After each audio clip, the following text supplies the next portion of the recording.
Hello guys, welcome back to another video. तो guys, JSW Ispat की financial year 2023 की first quarterly result out हो चुकी है। तो गाइस, इस वीडियो में हम लोग यही देखेंगे कि कंपनी ने जून क्वार्टर में कैसी परफॉर्म की है, क्या क्या पॉइंट्स इंप्रूव हुई है एंड कहाँ कहाँ पे कंपनी ने डिटोरिएट की है, और कंपनी के फंडामेंटल्स भी चेक करेंगे और देखेंगे कि क्या यह कंपनी पैसे लगाने लायक है या नहीं। उसके साथ साथ हम लोग कंपनी के टेक्निकल्स के बारे में भी डिस्कस करेंगे। तो गाइस, बिना टाइम वेस्ट के कंपनी की फंडामेंटल एनालिसिस करते हुए वीडियो की शुरुआत करते हैं। तो गाइज, अगर इस कंपनी के बिजनेस के बारे में डिस्कस करें तो ये company sponge iron, steel and ferro alloys manufacture करती है। ये कंपनी 1990 से ये काम करती आ रही है, मतलब अपनी फील्ड की ये एक बहुत ही पुरानी कंपनी है एंड ये कंपनी जेएसडब्ल्यू ग्रुप की एक पार्ट है। ये company both BSc and NSC में लिस्टेड है। और अगर इस कंपनी के कुछ इंपॉर्टेंट फिगर्स के बारे में डिस्कस करें तो 1188 करोड़ की है कंपनी की मार्केट कैप। स्टॉक की पी यहाँ पे मेंशन नहीं है। आरओसी है 6.79% एंड रिटर्न ऑन इक्विटी है 0.21%। लास्ट 6 मंथ्स के रिटर्न नेगेटिव में जा चुकी है, नेगेटिव बाई 33.4%। एंड लास्ट 3 साल की जो सेल्स ग्रोथ है वो 47.7% के आसपास निकल के आ रही है, जो कि बहुत ही ज़बरदस्त है किसी भी कंपनी के लिए। बुक वैल्यू से आप लोगों को सस्ते में ये कंपनी मिल रही है, डिविडेंड कंपनी देती नहीं है, फेस वैल्यू 10 रुपये की है एंड प्रोमोटर्स की होल्डिंग 81.1% प्लेज हो रखा है। अभी अगर इस कंपनी की जून क्वार्टरली की रिजल्ट के बारे में डिस्कस करें तो गैस, जून 2022 की क्वार्टरली रिजल्ट आप लोगों के सामने हैं एंड यहाँ पे जितने भी सारे फिगर्स है वो सब क्रोर्स में दिया हुआ है। तो जून 2022 की क्वार्टर में कंपनी ने 1679.19 करोड़ की इनकम एंड 92.37 करोड़ की लॉस पोस्ट किया है एंड यह है कंपनी की नेट प्रॉफिट, मतलब प्रॉफिट आफ्टर टैक्स। और अगर यही रिजल्ट जून 2021 की क्वार्टर से कंपेयर किया जाए तो जून 2021 की क्वार्टर में कंपनी ने 1468.72 करोड़ की इनकम जनरेट किया था एंड 63.32 करोड़ की प्रॉफिट। एंड यहाँ पे आप लोग देख सकते हो कंपनी ने पॉजिटिव इनकम ग्रोथ तो दिखाई है, लेकिन due to high expenses of this company ने लॉस दिया है इन जून 2022 की क्वार्टर। कंपनी की जो इनकम ग्रोथ है उससे काफ़ी ज़्यादा कंपनी की एक्सपेंसेस ग्रोथ है इन जून क्वार्टर। और अगर यही रिजल्ट लास्ट क्वार्टर मतलब मार्च 2022 की क्वार्टर से कंपेयर किया जाए तो मार्च 2022 के क्वार्टर में कंपनी ने अप्रॉक्सीमेटली 1703.26 करोड़ की इनकम जनरेट किया था एंड अप्रॉक्सीमेटली 11 करोड़ के आसपास की प्रॉफिट। मतलब मार्च क्वार्टर के कंपैरिजन में कंपनी ने अंडर परफॉर्म किया है, बेकार परफॉर्मेंस दिया है इन जून 2022 के क्वार्टर, चाहे वो इन टर्म्स ऑफ इनकम हो या in terms of profit.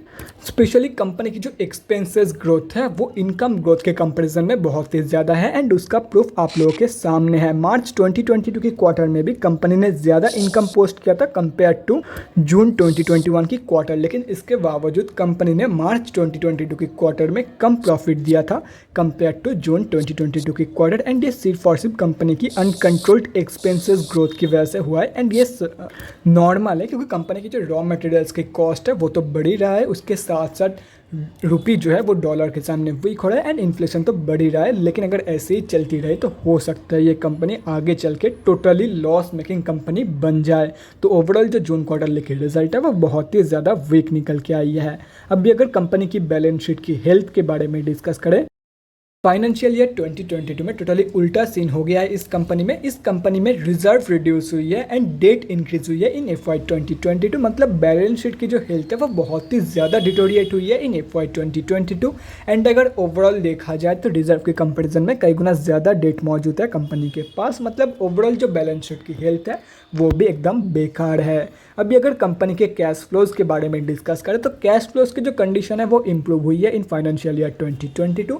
FY 2021 में कंपनी के पास नेगेटिव 22 करोड़ की कैश फ्लोज मौजूद थी, जो कि अभी इम्प्रूव होकर पॉजिटिव में आ चुकी है एंड अभी कंपनी के पास पॉजिटिव 46 करोड़ की कैश फ्लोज मौजूद है। और अगर कंपनी की शेयर होल्डिंग पैटर्न के बारे में डिस्कस करें तो जून क्वार्टरली की शेयर होल्डिंग पैटर्न आप लोगों के सामने है एंड यहाँ पे आप लोग देख सकते हो जून क्वार्टर में प्रमोटर्स एंड DIIs की होल्डिंग अनचेंज्ड है, बाकी FIIs ने बाइंग करी है इन जून क्वार्टर। एंड अगर देखा जाए तो पिछले 2 क्वार्टर से FIIs बाइंग कर रही है, लेकिन अगर 3 साल के कंपेरिजन में देखा जाए तो जो बड़े प्लेयर्स हैं वो धीरे धीरे क्विट कर रहे हैं कंपनी से। 3 साल पहले पब्लिक की होल्डिंग ऑलमोस्ट 6% के आसपास थी, जो कि अभी इंक्रीज होकर ऑलमोस्ट 40% के आसपास हो चुकी है। एंड अगर पब्लिक में देखा जाए तो कोई भी बड़े रिटेलर की होल्डिंग नहीं है इन दिस कंपनी। मतलब इस कंपनी में हम अब जैसे छोटे मोटे रिटेलर की जो होल्डिंग है वो अप्रॉक्सीमेटली 41.3% के आसपास निकल के आ रही है। तो गाइस अभी कंक्लूजन पे आते हैं कि आप लोगों को इस कंपनी में पैसा लगाना चाहिए या नहीं। तो देखो गाइस, मैं आप लोगों को यही बोलूँगा, शॉर्ट टर्म के लिए बिल्कुल भी मत जाना। और रही बात लॉन्ग टर्म की, तो जिन लोगों का भरोसा है इस कंपनी के ऊपर, जिन लोगों का इस कंपनी के बिजनेसेस के ऊपर भरोसा है, प्रोडक्ट्स के ऊपर भरोसा है, सिर्फ और सिर्फ वही लोग इस कंपनी में लॉन्ग टर्म के लिए पैसा लगा सकता है। बाकी सिर्फ और सिर्फ फंडामेंटल्स देख के मैं आप लोगों को बिल्कुल भी सजेस्ट नहीं करूँगा कि इस कंपनी में आप लोग पैसा लगाओ। एंड मैंने आप लोग को शेयर होल्डिंग पैटर्न भी दिखा दिया। धीरे धीरे पिछले 3 सालों में कितने बड़े रिटेलर्स ने अपनी होल्डिंग बेच दिया, कितने बड़े प्लेयर्स ने अपनी होल्डिंग बेच दिया है।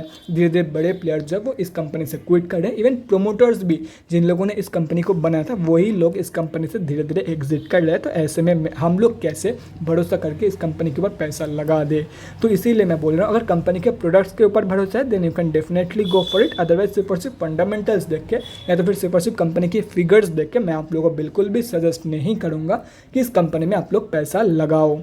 अभी अगर कंपनी के टेक्निकल्स के बारे में डिस्कस करें तो गाइस यहाँ पे हम लोग आ चुके हैं एनएससी के डेली चार्ट पे। सबसे पहले ये समझते हैं कि कंपनी में अभी चल क्या रहा है। तो कंपनी अभी टेक्निकली एक डाउन ट्रेंड में है, क्योंकि कंपनी 200 मूविंग एवरेज के नीचे ट्रेड कर रही है, जैसे कि यहाँ पे आप लोग देख सकते हो। एंड अगर इंपॉर्टेंट लेवल वाइज देखा जाए तो कंपनी 26 रुपये की ये जो रेजिस्टेंस है इसके आसपास आके अभी कंसोलिडेट कर रही है। तो जो लोग भी लॉन्ग टर्म के लिए इन्वेस्टमेंट प्लानिंग कर रहे हैं उन लोगों को मैं यही बोलूँगा, देखो गाइस, कंपनी ये जो रेजिस्टेंस है 26 रुपये की, यहाँ से एक हाई वीक रिजेक्शन फेस कर रही है। पिछले 2 दिनों का कैंडल आप लोग देख सकते हो। तो मुझे तो यही लग रहा है कि कंपनी ऐसे स्लिप करने वाली है, यहाँ से रिजेक्शन फेस करके नीचे गिरने वाली है कंपनी। तो अगर कंपनी ऐसे रिजेक्शन फेस करके नीचे गिरती है तो नेक्स्ट सपोर्ट जोन जो है वो 20 रुपये के आसपास निकल के आ रही है। तो जिन लोगों का भी भरोसा है कंपनी के ऊपर एंड जो लोग लॉन्ग टर्म के लिए एंट्री प्लानिंग कर रहे हैं उन लोगों को मैं यही बोलूँगा, आप लोग 20 रुपये के लेवल के लिए वेट कर सकते हो। अदरवाइज अगर आप लोग करंट मार्केट प्राइस पे एंट्री लेना चाहते हो तो वो भी ले सकते हो। 52 की खाई से बहुत ही नीचे आप लोगों को मिल रही है अभी ये कंपनी। बाकी वेट करना है या नहीं ये एंटायरली आप लोगों के ऊपर है। और रही बात स्विंग ट्रेडर्स की, तो देखो गाइज, अगर कंपनी यहाँ पे कंसोलिडेट करते करते 26 रुपये की जो रेजिस्टेंस है इसके ऊपर प्रॉपर्ली क्लोजिंग कर देती है डेली बेसिस पे, तो कंपनी ने इसके ऊपर क्लोजिंग किया है। उसकी कंफर्मेशन के बाद आप लोग ट्रेड प्लान कर सकते हो for the first target of 31 rupees and second target होगा 37 रुपीज़ का। और वहीं पे अगर कंपनी ऐसे रिजेक्शन फेस करके नीचे गिर जाती है तो wait for the reversal from the support of 20 rupees. जब कंपनी रिवर्सल शो करेगी from the support of 20 rupees तब कंपनी की रिवर्सल कंफर्मेशन के बाद आप लोग ट्रेड प्लान कर सकते हो। फर्स्ट टारगेट होगा 26 रुपये का, सेकंड टारगेट होगा 31 रुपये का, एज सिंपल एज दैट। बाकी इंपॉर्टेंट लेवल्स आप लोगों के सामने हैं, अगर आप लोग चाहते हो तो स्क्रीनशॉट लेके रख सकते हो, कहीं पे नोट डाउन करना चाहते हो तो वो भी आप लोग कर सकते हो।